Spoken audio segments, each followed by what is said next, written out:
This article is from Southern Living by Patricia Shannon. It's called 5 Things You Should Never Feel Guilty About Getting Rid Of. Change your mindset. That's the first step in getting rid of your giveaway guilt. Whether great Aunt Gilda gifted you that blanket 30 years ago and you've never used it once, or you've been hanging on to buckets of your children's school art that is now yellowing and partially deteriorated, we're giving you full permission to say goodbye without the guilt. To help you determine what should stay and what should go, we've narrowed down our list to the top 5 things you should never feel guilty about getting rid of, plus a few tips on how to preserve the memories of those special items that are the hardest to part with. So I think I'm going to disagree with a few of these. Not that you shouldn't feel guilty. I never want you to feel guilty for letting go, right? But we're going to go through these items one by one. We can just talk about it real quick. I'll read the headline, and Sean will put a link to the article in the show notes if you want to read the entire article. So number 1, items that no longer work for you. Don't feel guilty about getting rid of items that no longer work for you. Yeah, that one makes a whole lot of sense to me. Yeah. If something doesn't work for you, it's probably going to eventually get in the way. Even if it's not getting in the way right now, maybe it's taking up space in your mind or in your heart, and you can let it go, and you certainly don't have to feel guilty about that. One caveat, because I can hear the person in my head, but it works for my kids, so you just contradicted yourself. If it works for someone in your life that you are serving or helping or harmoniously coexisting with, that's part of what it means to work for you.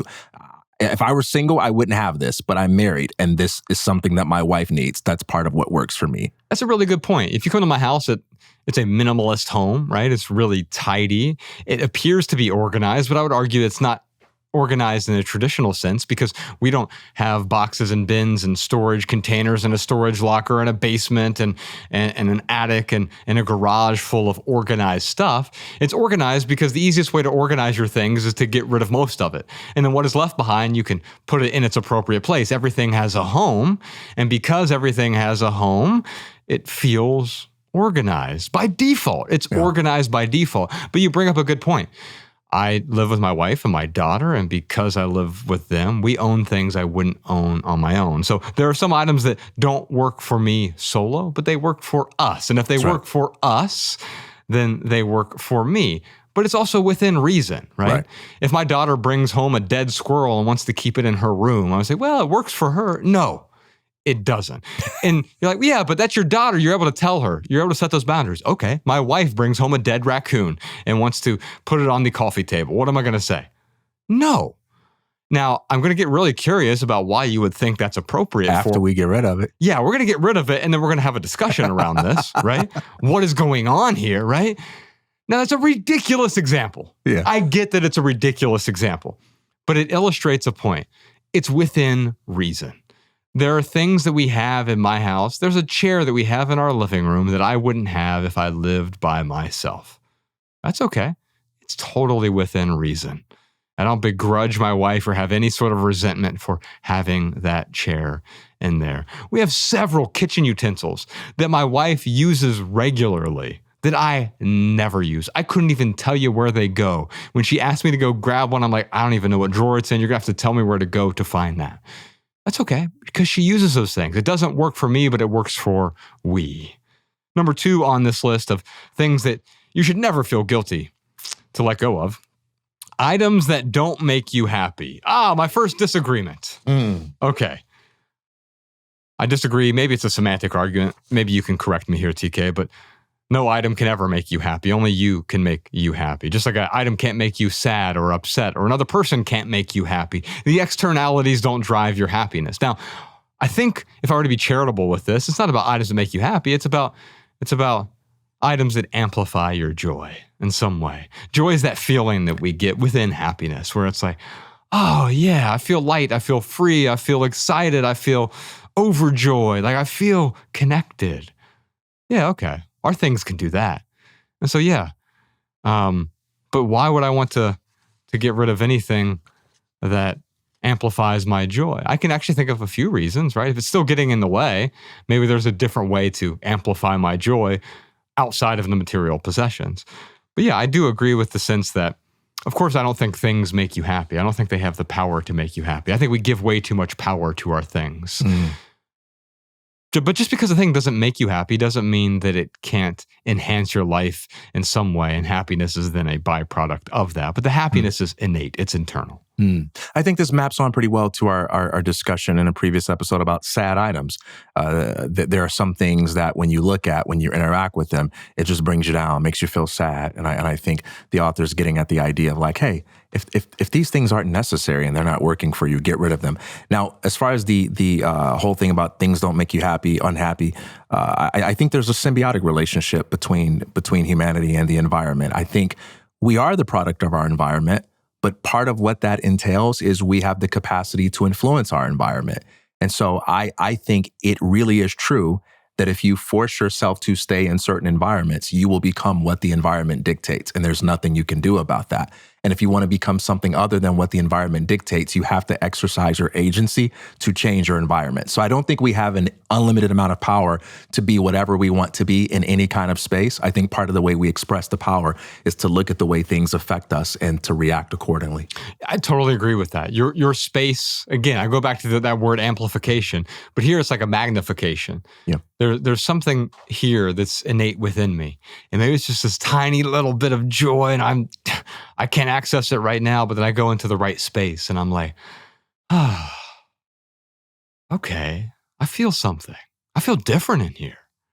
We were talking about earlier with there's two types of gyms. You go into the Equinox or you go into the LA Fitness. That Equinox is like, oh yeah, I could work out in here. The LA Fitness is like, I got to work out in here. And you get to do the same thing in either space. But in one, you feel a way. And it's magnifying that feeling you have inside you. Number 3 on the list, sentimental clutter. Now, I love your quote, there are no sentimental items, only sentimental people. Mm-hmm. And so I found in my own life, when I was letting go of my mom's things after she passed away, I was getting rid of thousands of sentimental items. I was originally going to cling to it, but I realized by selfishly clinging to her things and just keeping it in a storage locker or storing it in a basement or something, I wasn't going to get any value from those things. And if everything is sentimental, then nothing is sentimental. And so I decided, oh, you know what? There's a paradox here. If I keep a handful of her sentimental items, like a few doilies of hers, and like the picture frame and maybe a piece of clothing, just a handful of items, I get far more value from those sentimental items. I enjoy them because not everything is sentimental. And I can display them in my house in a way where it makes sense to display them instead of just locking them in a dungeon somewhere. Yeah. Number 4, redundant items. We call this the duplicates rule. We have so many things that we hold on to just in case, right? But like sometimes we're holding on to things that we use occasionally. If we have 4 spatulas in the kitchen and I just rotate through the 4 spatulas, there's nothing inherently wrong with having 4 spatulas, but why do I have 4? Well, I don't know. I was given this one and then we merged households. We had this one. Why don't I just keep the one I like the best and use that one all the time, right? Sure. And then get rid of the other 3. Totally agree with that. And finally, we end the discussion with just in case items. And we just did a whole segment on just in case items during the Talk Aboutables segment. I love what you had to say there about some of the just in case items. And so people can go back and listen to that on the Talk Aboutables. But we're holding on to a lot of things just in case. And I think those are the 3 most dangerous words in the English language because we don't know it, but they give us permission to hold on to everything that's in the way. We get to a point where we're tripping over our just in case items. We're just tripping over everything because I have to keep it just in case. And don't be surprised if you fall down if you have so many obstacles in your space that you can't get around them. You know, the way we use the just in case rule, the problem isn't that our logic is flawed, that there are no instances like what we imagine. Just in case is powerful because we can imagine various scenarios where we might need it. The problem is we have nothing to be accountable to other than what we happen to feel in the moment. Because if you ask someone just in case, you know, like, oh, you might need that cord just in case. What is your standard for knowing how you're wrong?